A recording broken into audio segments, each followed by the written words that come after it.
Hello, Narnach here. Welcome back to Path of Exile, Essence League. Today we're gonna run yet another new map, and it is the Arid Lake. And you can get this by fusing together 3 Oasis maps, which is something I did overlook last time when I went off slightly off the rails about my bad luck when it comes to dropping new maps. If you have 3 of the same map, you can sell them to a vendor and you get one of the next highest tier available. So that is another way to progress forward if all you seem to get is the same old low level maps. So, well, Sana might not be that necessary after all. Anyway, what do we have? Areas of chilled ground. Monsters have increased area of effect. Once again they have cold resistance. That seems to be a sticky mod for some reason. They have physical damage reduction, which is only relevant to our Shockwave Totem, so we don't really care.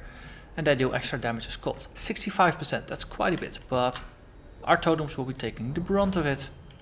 So, well, it's not really our issue then, is it? Open up portals. Yeah. Let's go. Water vanishes. An impromptu prison becomes a tomb.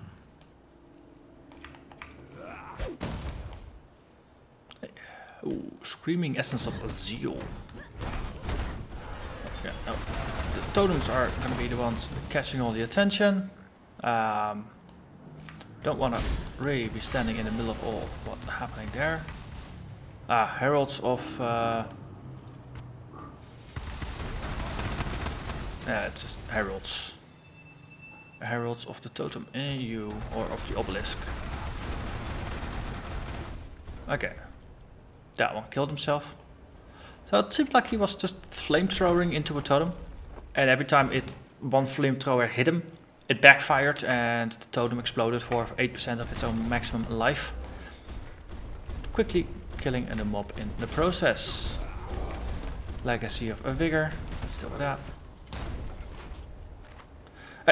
Screaming Essence of Zeal. It's a tier 5 again. That's nice. Totem.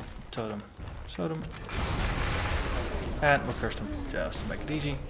And then we'll put our Righteous Fire next to our Magnet. And just curse them again for good runs. Wait, what do we get? Attack speed, movement speed, stun block. We found this one before. Also, no pop-up, so indeed we did find it before. Well, we're just gonna push on. So things get a little dry here. Well, it's an arid lake for a reason. Or, yeah. Ooh, Chaos Orb. That's always nice when they drop voluntarily.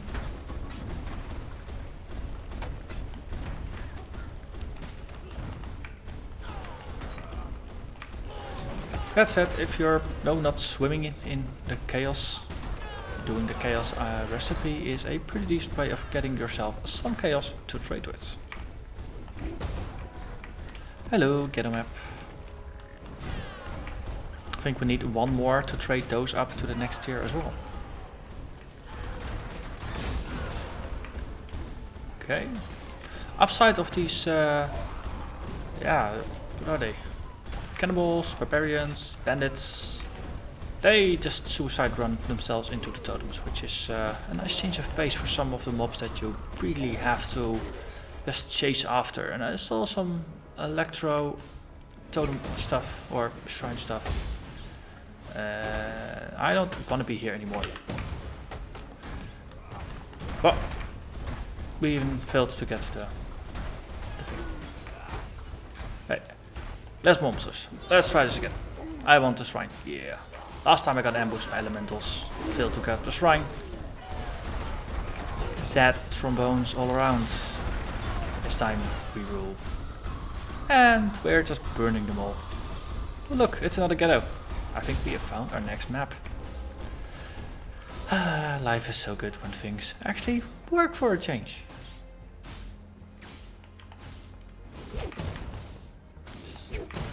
As with most of the things, there's always a silver lining. It's just sometimes, you know, it's easy to lose perspective and to forget that there is a silver lining.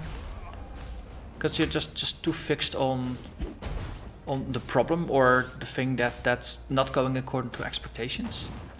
But if you have a little bit of opportunity to just step back and reflect, and oftentimes you will be able to discover a silver lining after all. And in this case, no, we're not getting the map drops that we might want. But if we get enough drops we don't want, we can sell them to the vendor 3 at a time and get ourselves a map we do want.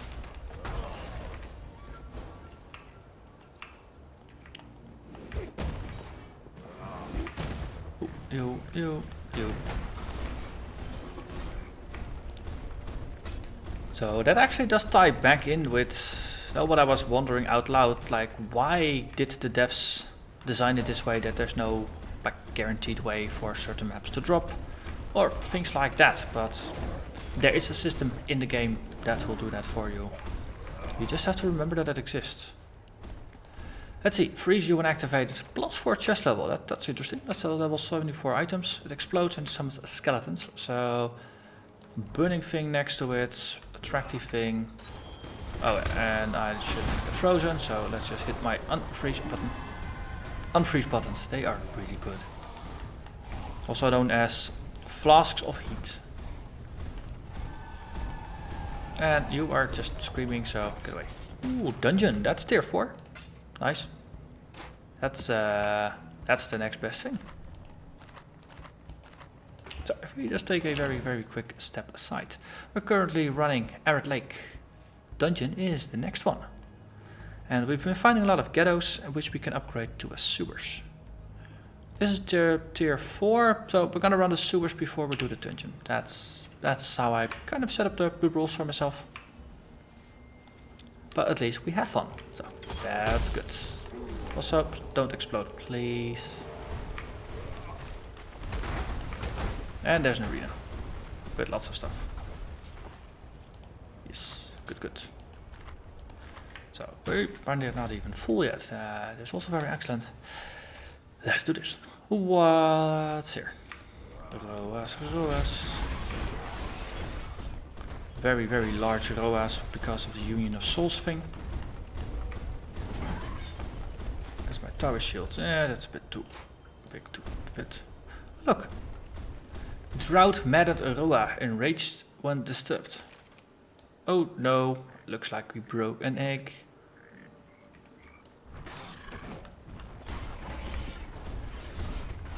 Yes, I'm intentionally being evil to the Roas here. They technically haven't done anything wrong to me, but hey, they're Roas.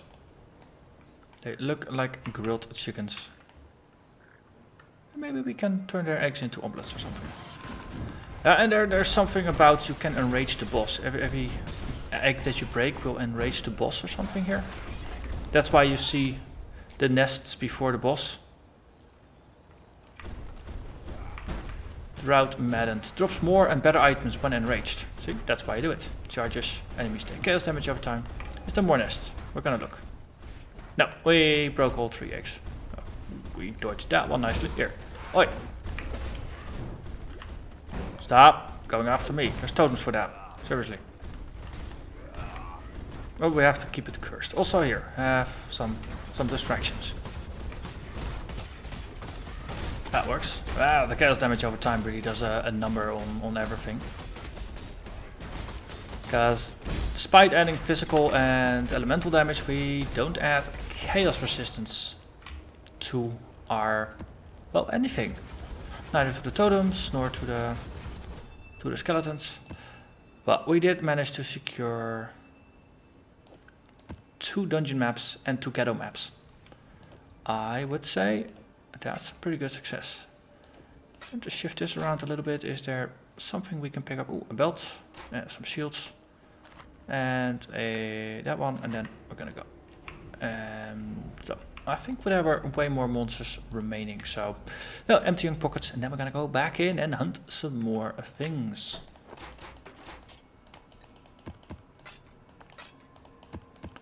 Map everywhere. Maps as far as the eye can see.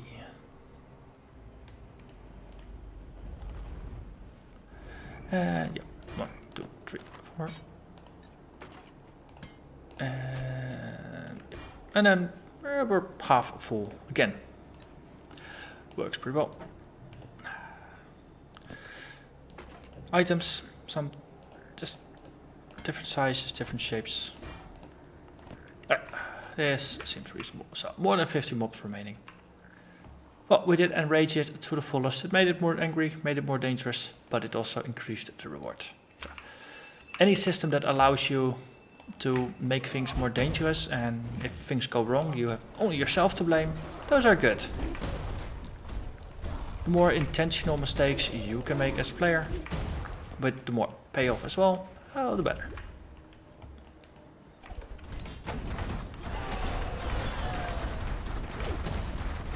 Especially a build like this that's reasonably safe because you have your totems and, well, in case of panic, even your minions to hide behind. Works pretty well.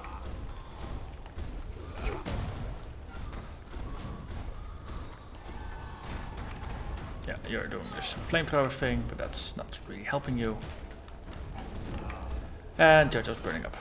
Good, good. The trek continues. Ooh.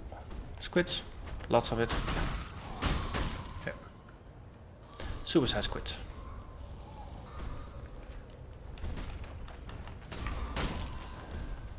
And that was gone. Yellow, what do you do? Cause the clouds from death, vulnerable to fire. Yeah, that's because he cursed it. Okay, so the poison cloud that it released actually did some damage to us. Yeah, went pretty darn quickly.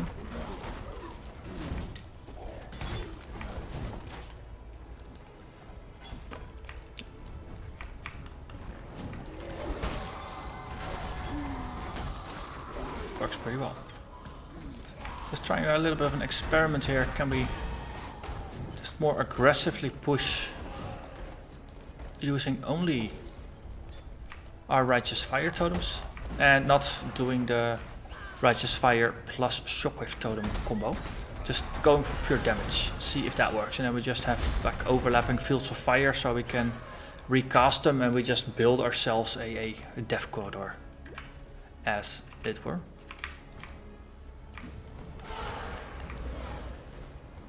Because most of the mobs, they more or less melt when they come into contact with a totem. So there's no real point in doing a lot of crowd control in order to get them where you want them to be, if you can just get the totem to them.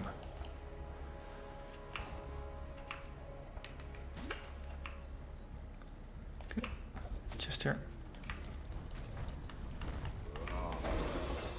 Ooh, chisel. Nice, nice. They don't drop away enough to allow me to 20% maps. In fact, after the very first map I ran, I haven't been able to get 20% onto any map. You could make the argument to just hang on to them for a bit and save them for higher tier maps. But, well, I could do with more map drops right now, so I'm just using them when I have them.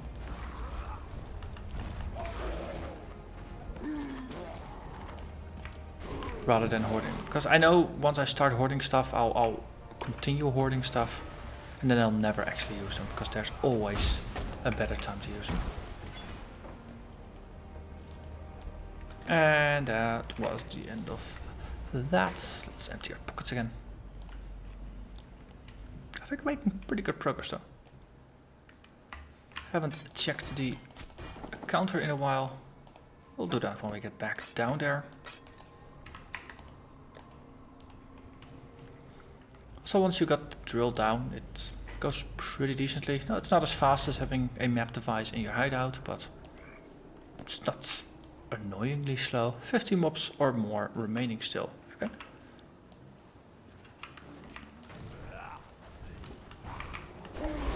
Just curse everything. Oh, something about poison everywhere.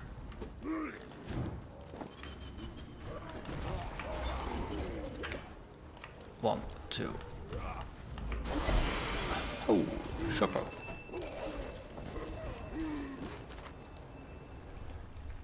Which one is that? Cool Rain. Haven't found that one this week. It's common enough that I tend to find one at least every league. And I see corpses, and there's at least now less than 50 mobs remaining, so we're gonna turn to the inner circle.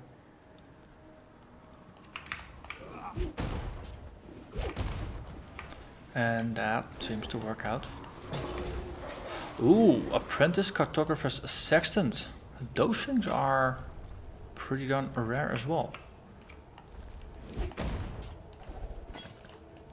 So that's gonna be interesting. Find a decent spot to put it on.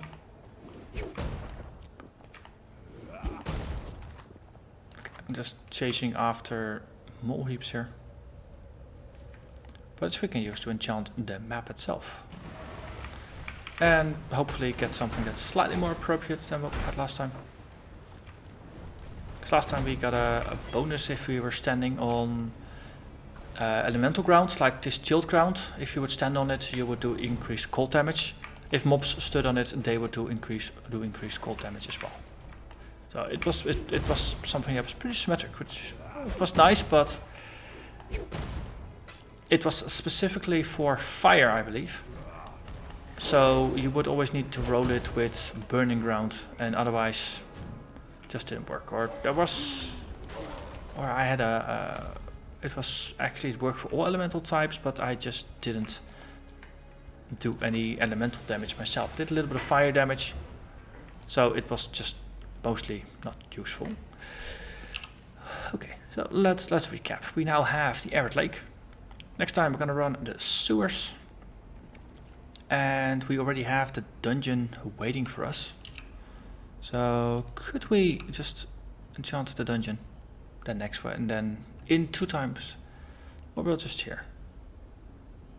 Here we know it's gonna hit the dunes and it's gonna hit the villa afterwards, so we're gonna put it on. Add some water to a white map on the atlas.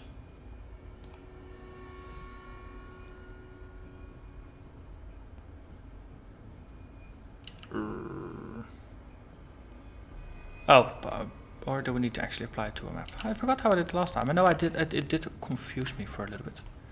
So let's actually open up a map or grab a map and see if we can do something with it. So no, it was part of our drops dungeon. Items is unusable. Okay. Add a mod to a white map on the atlas. Or do we have to have it run already? So let's try to use it on the Arid Lake then, which is next door. The mediocre turned remarkable. Okay, interesting. So you can only use it on maps you've done before, which sort of kind of makes sense. And the dungeon map will have an additional invasion board. And this is a useful map, because this is universally useful for all builds. And invasion bosses are fun. But I'm gonna have to wait until a future run before we do that. So for now, I'm gonna thank you very much for watching. I'll see you again next time. Bye bye.